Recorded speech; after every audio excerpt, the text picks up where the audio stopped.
Oh, good morning, YouTube. Good morning. Look at all these trucks going by. Look at these trucks everywhere. You see them? No? Looks like Campus Inn, doesn't it? It does look like Campus Inn because it is Campus Inn, unfortunately. Uh, yeah. I woke up this morning, and I usually check YouTube, check my notifications, and subscriber Jim B, I think, was getting concerned. I'd put out a video in a few days. So I responded to him and thought, well, may as well put something out. There's really not a whole lot to tell, and that's why I haven't done any videos. I was hoping my next video would be something other than the upper corner of my Campus Inn hotel room. But unfortunately, no. There's a little bit to tell, and it was a good little bit, so I'll talk about that a little bit. But I've had some more delays, which in this case might not have been such a bad thing. You can hear, I don't know if it's allergies or a small cold or what, but I've been kind of weathering that for the last couple days. The weather here is just bouncing like crazy. In shorts yesterday, and in fact, I have been kind of packed and ready to go. Everything's been in my car. And I just kind of had my, stuff for, toiletries for the bathroom here. And I was in shorts yesterday, and today it's a little under 30 degrees, so I had to run out in my shorts to get some sweatpants. Just came in, so if I'm a little glossy, and you'll understand. So, yeah, a little bit about where we are. I did have one big day of driving, and I'll take you through that. Aside from that, since then, we're ready to go. Basically, Eric's kind of waiting on the right load to get us going in the direction he wants to go. Mainly, it was easterly. There's some weather approaching, from the west that he wanted to avoid. So he was hoping for something, I think, something like Tennessee, something like that. So my guess is we'll be out today. It's a little icy right now, just a teeny bit icy, nothing to be concerned about. But it did, I think, snow a tiny bit this morning. So I don't think that'll be a setback. But my guess is that we'll be doing some form of driving today, hopefully out of Springfield, out of Missouri. But even if it's some pad time, that'd be great. But anyway, I'll take you through the really good day. I think it was 2 days ago.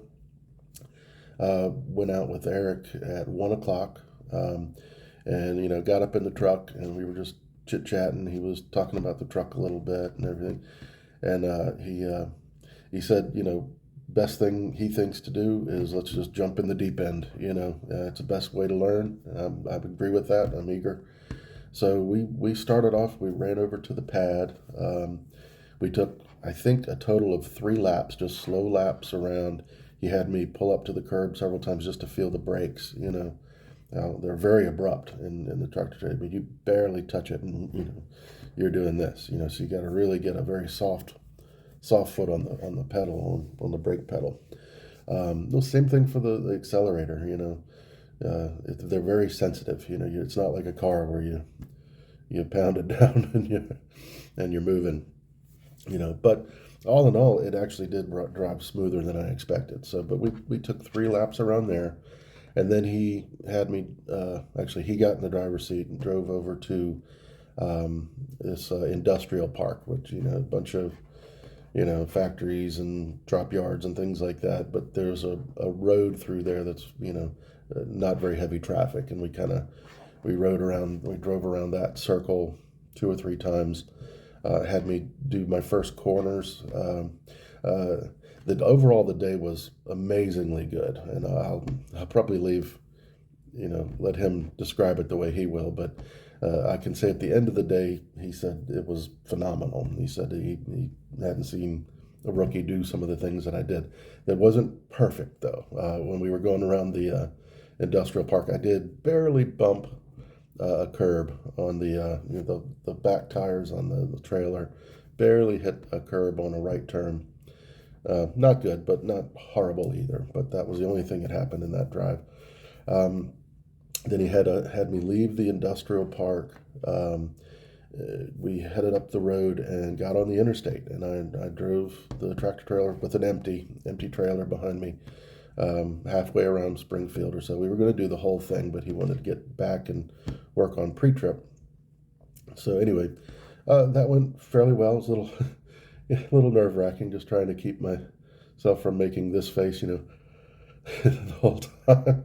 Again, excellent. One thing that I did, there's a brr, brr, you've probably heard it on videos. It's a warning anytime you go out of your lane. If you go across the line. Didn't happen at all day. I've never on his truck gone outside my lane, which he was pretty amazed at. Said he had no idea that I would do a whole day of driving without getting out of my lane, and that part felt comfortable. I wasn't also usually. I think when you're starting driving, back when you're driving your car, you're paying more attention to the front corners of your car as opposed to looking at the horizon. And I got the feel for the truck to the point where I really wasn't looking at the lines. I was looking down the road where you should have your eyes definitely when you're driving a semi.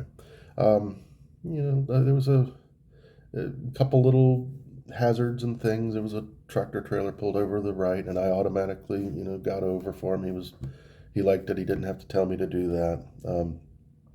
If there's something I've got to work on, I think there's so much more to think about when you're driving a huge monster like this. Unlike the car. In the car, I mean, I've been driving, quick math, 35 years, something like that. And it's honestly, I don't even think anymore in the car. When you're younger, you're thinking about all this stuff. It's all second nature, speed and mirrors and everything. You're paying attention to everything. You're looking at your mirrors every 5 to 8 seconds. You're doing this and watching up the road for brake lights. You got to read every single sign. He wanted me to make sure I knew, weight limits on bridges that we were crossing and heights of bridges we were going underneath. I didn't do so well with that. It's just so much that you're supposed to really, you have to be so alert, And I think one of the things I was getting the mirrors down, like I said, I stayed in the lanes, I was maybe 50-50 on the signs, but I was looking down the road. I was doing pretty well on that. Was my speed, which was odd because, I'm generally driving Miss Daisy in my real life in my car. I've got a Dodge Challenger, but I assure you it's the slowest Dodge Challenger on the road today. I'm very mindful. I've had my last ticket. I pledged that many, many years ago.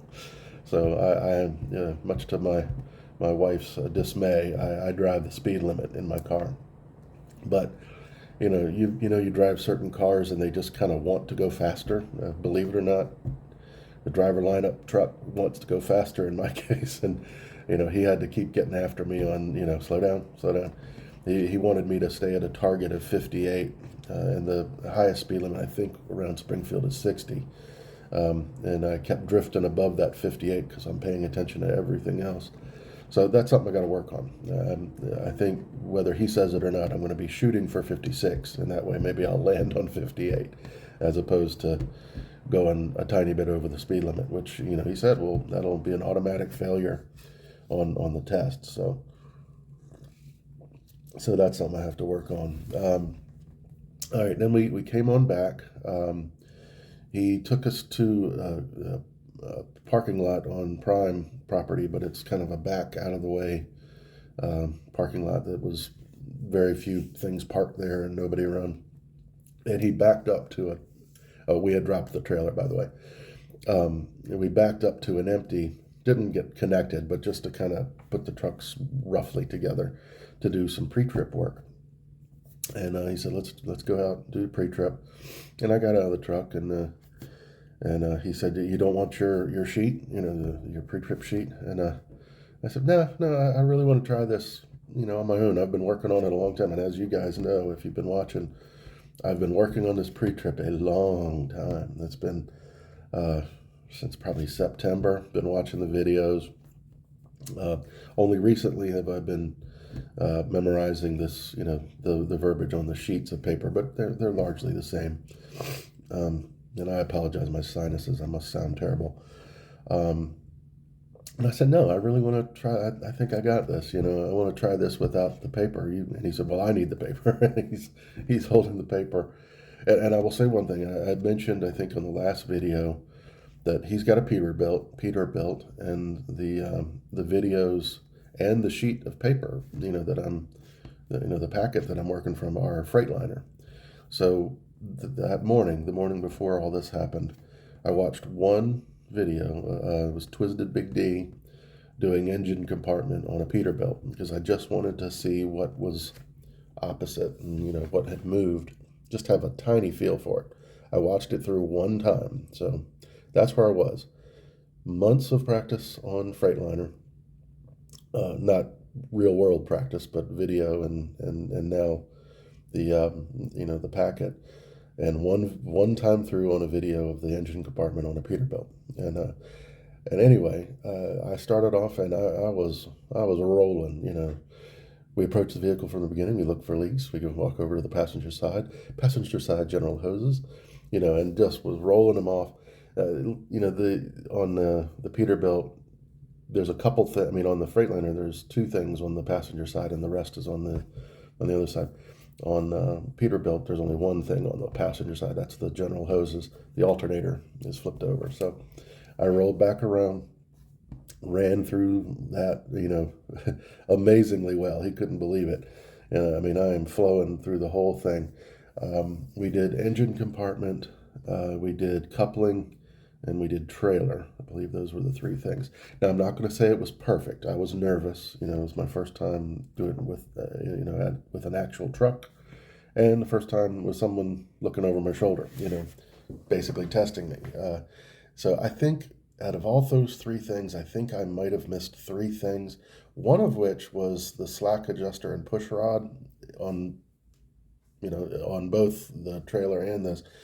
He and I both couldn't figure out on a Peterbilt what that was. So we're going to Google that. I mean, we got up under there. I was laying on my back under the trailer and looking at there's nothing that looks anything like the slack adjuster and push rod from a Freightliner. We just couldn't figure it out. So I'm not sure I got that wrong. We're going to figure out what that looks like. But I didn't. It wasn't perfect, but it was 95%, I think. To the point where he said I would have passed. If I had taken the test today, I would have passed with the performance I did. So it was really cool, to finally do it and know that, I put all the puzzle pieces together and it was working well. So that was quite amazing, and he was very impressed with that. So he had allotted for much more time with the pre-trip, but I ran through what he wanted to run through today, and we got done early. So he's like, well, let's go over to the pad and wait for our turn on the backing practice. So we did so. We had a little bit of time to wait. We were just kind of standing around a little bit, and then our time came up. And I'll tell you, he had planned on us going. I told you he picked me up at 1. He was planning to go until 1 a.m. I'll tell you how that went. Anyway, he wanted to work on straight line backs and offset, both sides. Like I said, we had prepared to be out there till 1 o'clock. Straight line back, that's, if you don't know, you've got the long 2 lines of a parking space. You have to start, pull forward all the way out of them, and you have to go all the way through. You're not parking in the lines, you're going through the lines to the other side. And the point of it is to make sure you know how to adjust the rear end of the truck, so that you don't hit the lines going through. He gave me a couple little words of advice. The main thing, and write this down, folks, steer towards your problem. Always know where your ass is was number one. That's in all things. He said, always know what the ass end of your trailer is doing. The second thing was steer towards your trouble. That was all I needed. It basically, all it means is if you're looking in your 2 mirrors, and if you see you're drifting to the right, it means you need to go to the left. So you steer towards your problem. You steer to the right and you'll watch it. It just goes down. Third one, I should say, I said 2, but third, small adjustments. I've heard in movies, I'm not a big shooter or anything like that, but you heard aim small, miss small, when it comes to precision shooting. Similar thing with trucking, adjust small, and you're not going to get all out of whack. If you're doing this, you're going to be in a jackknife mess in no time. So I listened. That's all I needed to do, and that's all I can tell you. I can't say that you're going to have a wonderful trainer. You know, there was a guy out there that was walking up to Eric every 2 seconds asking how he trains this and that. So they're not all great apparently, but listen to them. You know, they've really, Prime has this stuff down to a science. Listen to them. It's going to get you a long way. And that's all I needed. I took it slow. I saw the, in the corner, if I'm drifting to the right, steer to the right. Moves your trailer to the left. Everything's opposite. And I went through my first 3 straight line backs, no problem. Right there, and I had the right amount of space on both sides, did it perfectly. So we didn't spend a whole lot of time on that. We moved on to offset. Now, with offset, what that is you've got the parking space, but you need to move to the parking space to either the right or the left. So you need to go up and then drift into the right parking space on either side. Now with this one's a little tricky, but it has a formula to it, and listen to your trainers. And believe it or not, it's all about tacos, which I thought was kind of funny. Basically, it's the framework between your landing gear goes in triangles. There's there's your landing gear, and in between there's like that kind of shape. That's their framework between the 2 legs of the landing gear. And the little corners, like right here and here, like it says, like that, are called tacos, pardon me. And what he says, basically it's, you're straight ahead of your origination parking space.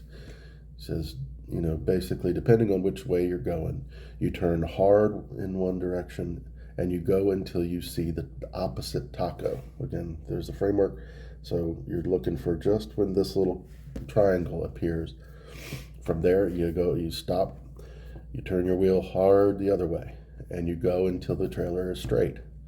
You look back and you move straight back to the cone, so that your tandems, I'm trying to remember the exact, I think it's the hub seal at the back that you want to line up with that cone.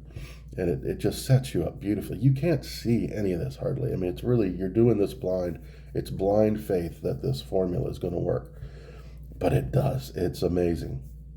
And anyway, long story short, the first couple times I did it, I got a little out of whack. But we figured out that I was looking at the wrong taco. There was another triangle nearby in this framework that I thought he had pointed to. And if you don't have the right taco, you ain't getting in that parking space. So I think I had 2, maybe 3 slightly frustrating tries. And then we kind of figured out there was a miscommunication. And once we honed in on what that taco was, I was good. I mean, it's crazy. You're just truly blind faith on that this formula is going to get you in that between those lines. But it's amazing. Trust it. It works. And anyway, I got one in there, and it's like 8:45, and all he wanted to do was he just wanted to work on those first 2. And we're kind of faced with a dilemma here. I think I'd gotten 2 of them, very slow. Taking my time, getting in there, and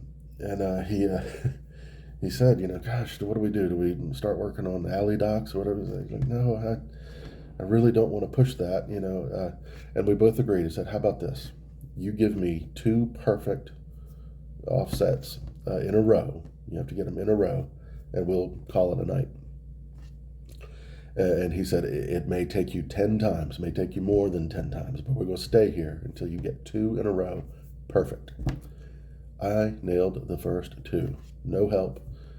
Bam, in there. So I honestly, and he's true to his word. We decided we'd call it a night and go on home. I'm honestly, if you've seen this, I'm a humble guy. I've done a lot of preparation. I've had plenty of time to prepare through delay. So I came really prepared, and if I can give you any advice, come here, know one of those videos, the one for whatever city you're going to be training in, know it backwards and forwards. It'll save you a lot of time, and it'll impress your trainer. Come as prepared as you can possibly be without owning a semi-truck at home, and it really will serve you well. Now, he was just beside himself as how happy he was with the way I was doing. I'm not a guy who's bragging. I don't brag on myself very often or anything, but I think I did a damn good job. I really did. And he agreed. He's like, he was amazed to check the list off of everything he wanted to get accomplished. 4 hours early. Yeah, 4 hours early. Pretty amazing. So amazing day. I got to drive a truck on the interstate. Got to prove my pre-trip. The work was well done. Just an amazing day. Now it ended with he dropped me off at the cafeteria because we hadn't had dinner. It was 9 o'clock. I thought it was open till 10. Nope. And he had already gone, and I had to walk again. Yeah, no big deal. I need the walk, so I had to walk all the way back, and didn't have dinner. So I think I asked my roommate for a bag of. He has a lot of chips and stuff, so I got a big handful of chips just to get something in me. I'm not a big chips guy, but I was lucky to have it that night. So my dinner was Fritos and an orange soda, I believe. Really healthy. And I've been eating healthy, so that was not the norm. But since then, the plan was we were going to take the next day off because he had planned on being out till 1, so he wasn't expecting to. He was thinking we'd be resting in. So we took the next day off. The plan was to leave the following morning of the next day after that on a load, hopefully easterly, something like Tennessee, I think he mentioned. But he didn't get the load he really wanted in the direction he wanted. So we waited through that day. And then we did it again yesterday. We waited throughout the day yesterday. It's just, I can't see what he's being offered. I mean, I'm on the Prime app, but unless I don't know where I'm looking, I don't know where that comes in or if it even comes through that. So I can see that he's communicating with somebody on there from fleet management. It was the weekend, so it was, I think, the weekend manager. But so far he hasn't grabbed a load yet. So I think that's all we're waiting on. He had gotten all his stuff straight with the training department and everything. So he's good to go. I'm good to go. We're just kind of waiting until we get that right route in the direction he wants to go with training. So is that today? My guess is yes, but it might not be. In my text, we had planned on leaving kind of early, yesterday morning. And, I don't want to hound him, but it comes to, the plan was the AM and it comes to about 1 o'clock. And I'm like, you still there? I was honestly more worried, something had happened, than anything else. I'm not, I think he's starting to feel like I'm stressed out about getting rolling, and I'm eager. I really am eager. I want to get going, but I'm not stressed about it. I've got a trainer. I've got the time. It's going to happen. If it's not today, it might be tomorrow. It might be 2 tomorrows from now. I don't know. I am a little behind. I'm significantly behind, the class that I came in with. But I think that's going to leap forward. Once I hit the road, the real world practice I'll be getting will be invaluable. And when that phase of the PSD ends, we'll come back and spend a day at the pad, nailing down everything. But what a great day I've had, that day a few days ago. It just couldn't have gone better. And he's thrilled with me, and so I'm thrilled with me. So I can't believe I've talked for 23 minutes. So I'm gonna call it there. Really, this not a whole lot to update other than one awesome day, and hopefully he'll put out a video and maybe corroborate what I'm saying, so it's not just me sitting in a hotel room talking about how wonderful I did, so you can get some proof that I'm telling the truth. So anyway, this is just to let you know I'm still alive. I know this is the first time I think I've gone 5 days in a row since being here anyway. I'm not going to number the PSD trainings like I've done in the thumbnails. It doesn't make a whole lot of sense to do so at this point. My day 1 was really day 7, so it just we're just going to call it PSD from here on out. So yes, I am alive. I'm happy. I'm raring to go. Eager, but I'm not stressed out about the delays. It's cool. I want to do this right, not quick. So anyway, till next time, guys. See you later. Thanks for watching.